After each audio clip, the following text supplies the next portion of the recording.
tous, je suis ravie de vous retrouver dans cette nouvelle vidéo où on va parler petite bébête puisqu'on va parler maison et hôtel à insectes. Vous avez été plusieurs à me dire que ce serait cool que je vous fasse une vidéo sur ce sujet-là suite à un petit passage que j'avais intégré dans un vlog où je vous montrais que j'avais entrepris de réparer la petite maison à insectes qui s'était cassée l'année dernière et malheureusement j'avais pas pris le temps de la réparer cette année. C'est fait, je suis bien contente de l'avoir fait. Donc bah voilà, nous y voilà pour cette petite vidéo.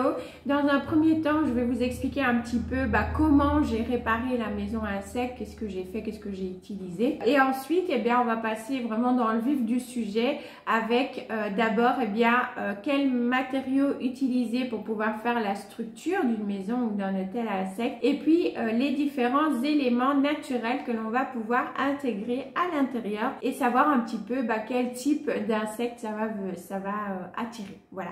Alors pour réparer notre petite maison à insectes, dans un premier temps, je suis venue tout simplement tout défaire avec une pince coudée pour venir retirer tous les clous et les agrafes qui étaient dessus. Ensuite, j'ai disposé les différentes parties sur la table pour me remémorer comment est-ce qu'il fallait que je la remonte parce que Dory, voilà, vous le savez maintenant, c'est compliqué pour mon petit cerveau Dory par moment. Et même comme ça, j'ai eu du mal au début parce que j'avais oublié dans quel sens, au-dessus ou sur les côtés. Mais une fois que ça m'a fait tilt, comme je dis, c'est bon, c'était parti. Mais enfin, donc du coup, voilà, j'ai mis tout sur la table. Je suis venue poncer un petit peu légèrement chaque partie et dépoussiérer. Puis je suis venue appliquer 2 couches de lasure pour venir protéger le bois des intempéries puisque ça va rester dehors. Je pense pas que c'est une petite maison qui avait été traitée, enfin je suis pas certaine, mais voilà, moi j'ai préféré mettre 2 petites couches de lasure pour être sûre, surtout que j'ai vraiment réutilisé que ce que contenait à la base la maison. Il y avait du bois qui était fendillé, du bois qui était cassé, donc voilà, comme ça je suis sûre que c'est bien protégé pour les intempéries, enfin en tout cas au maximum du possible. Une fois que c'était bien sec, je suis venue tout remonter. J'ai d'abord voulu coller préalablement avec de la colle à bois, mais ça allait pas, du coup j'ai attaqué direct avec des clous. Voilà, j'ai pris tout simplement des nouveaux clous, j'ai réassemblé le tout et à l'arrière je suis venue fixer les 2 petits treillages, le grillage pardon, qui avaient déjà au fait, moi je les ai mis à l'arrière et je suis venue les fixer avec une agrafeuse. Moi c'était une manuelle, je n'ai pas d'agrafeuse, comment est-ce qu'on dit, à percussion, je crois qu'on dit comme ça. Moi c'est une manuelle, voilà, ça fonctionne très bien. Je suis venue du coup refixer tout ça. Une fois que la structure était remontée, j'ai mis les différents éléments à l'intérieur et je les placé sur la barrière du potager à l'endroit où il y a les aromatiques puisque il y a aussi des fleurs, voilà, il y a des encolis, il y a pour l'instant les petites fleurs de ciboulette qui sont là, il y a des capucines qui sont en train de pousser, qui se sont certaines ressemées toutes seules de l'année dernière, d'autres que j'avais semées moi il n'y a pas longtemps, donc c'était en train de pousser. Donc voilà, il y aura les fleurs de capucine aussi. Donc je me suis dit que c'était une bonne place, mais on verra bien. Peut-être que ça ne plaira pas cette place-là, qu'il faudra que je déplace la maison. De toute façon, je vous donnerai des nouvelles dans les mois à venir ou l'année prochaine, voir un petit peu comment ça a évolué. Est-ce que je l'ai laissé là ou est-ce que je l'ai changé de place? Donc voilà pour la réparation de notre petite maison. Maintenant, on va voir, quand on démarre de zéro, qu'est-ce qu'on fait? Quel matériel on doit utiliser et comment est-ce qu'on peut la fabriquer. Alors, soit vous fabriquez des petites maisons à insectes, soit vous faites carrément des hôtels. Je vous mettrai une photo si j'ai entre-temps, si je suis passée chez mes parents, je vous mettrai une petite photo, je crois que c'est de ce côté-ci que je vous les mets, pour vous montrer celle de mon papa, l'hôtel à insectes de mon papa qu'il a fait tout lui-même du début à la fin, qui est un hôtel surélevé. Quand vous faites des gros hôtels comme ça, donc qui ne peuvent pas être suspendus, il faut toujours les surélever pour ne pas les déposer directement sur le sol, pour ne pas que le bois soit justement en contact avec de l'humidité constante. Voilà, il faut faire des pieds ou surélever avec autre chose, mais l'idéal c'est de faire de le faire vraiment sur pied. Donc dans ce cas-là, si vous faites un gros hôtel à insectes sur pied, prenez quand même du bois qui soit assez costaud, puisque déjà il va devoir supporter tout le poids de ce que vous allez mettre à l'intérieur, suivant les différents éléments que vous aurez choisis, et puis il va être sur pied, donc il faut qu'il tienne bien. Donc là, vous n'allez pas partir sur des bois trop fins, vraiment essayer de prendre des planches du bois qui va être assez costaud, assez résistant. Pour le toit, vous pouvez utiliser par exemple des ardoises ou encore des tuiles. Ces matériaux qui sont plutôt imperméables et qui vont faire justement glisser l'eau et bien protéger du coup la structure de votre hôtel à insectes. Et sinon de la lasure comme j'ai dit pour venir protéger le tout, c'est plutôt pas mal. Si vous faites une petite maisonnette, vous pouvez partir du coup là sur des planches plus petites du coup évidemment et plus fines aussi pour pouvoir être suspendu quelque part. Donc vraiment une planche peut-être de 1 ou 2 cm d'épaisseur sera je pense suffisant pour une petite. Ça, c'est si vous avez des planches en bois en râpe chez vous, chez papa, chez grand-père, chez tantine, bref, voilà, des planches de récup ou alors des planches que vous allez acheter dans un magasin, bricot, etc. Sinon, vous pouvez aussi récupérer des choses que vous avez à la maison pour des petites comme ceci. Ça, c'est une petite astuce que j'ai vue sur Pinterest. Je trouvais ça, en fait, pas mal. Et voilà, vous pouvez très bien réutiliser ceci. Ce qu'il faudra faire, alors, c'est venir couper l'excédent, en fait, qui dépasse pour pouvoir venir mettre, si vous le souhaitez, un petit grillage. C'est pas obligatoire, mais voilà, vous pouvez réutiliser ce type de petites caissettes. C'est d'ailleurs celle que j'utiliserai pour faire le prochain. N'hésitez pas d'ailleurs à me dire si ça vous intéresse en commentaire que je fasse l'expérience de réutiliser cette petite caissette là pour créer un nouveau hôtel, enfin une nouvelle maisonnette plutôt à insectes avec d'autres matériaux que ceux que j'ai utilisés pour la première que j'ai réparée. Voilà, si ça vous intéresse qu'on fasse ça ensemble en vidéo, n'hésitez pas à me le dire et ce sera avec plaisir.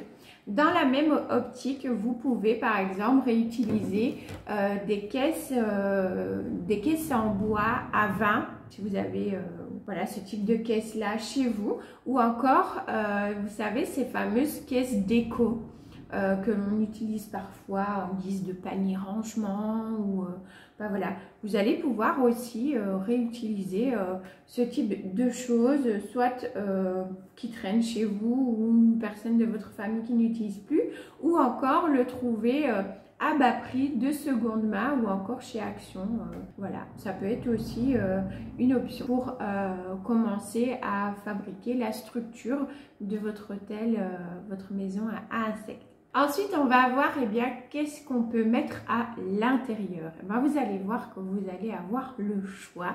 Vous pouvez par exemple déjà utiliser de la paille ou du bois qui va pouvoir attirer des chrysopes. Donc je vous ai trouvé une image de chrysope libre de droit, donc je vous la mets juste là. Les larves surtout, les chrysopes vont manger tout ce qui est pucerons, aleurodes, thrips aussi. D'ailleurs, on peut acheter des larves de chrysopes pour les plantes d'intérieur quand on a une invasion de thrips. Donc voilà, ça marche apparemment plutôt bien.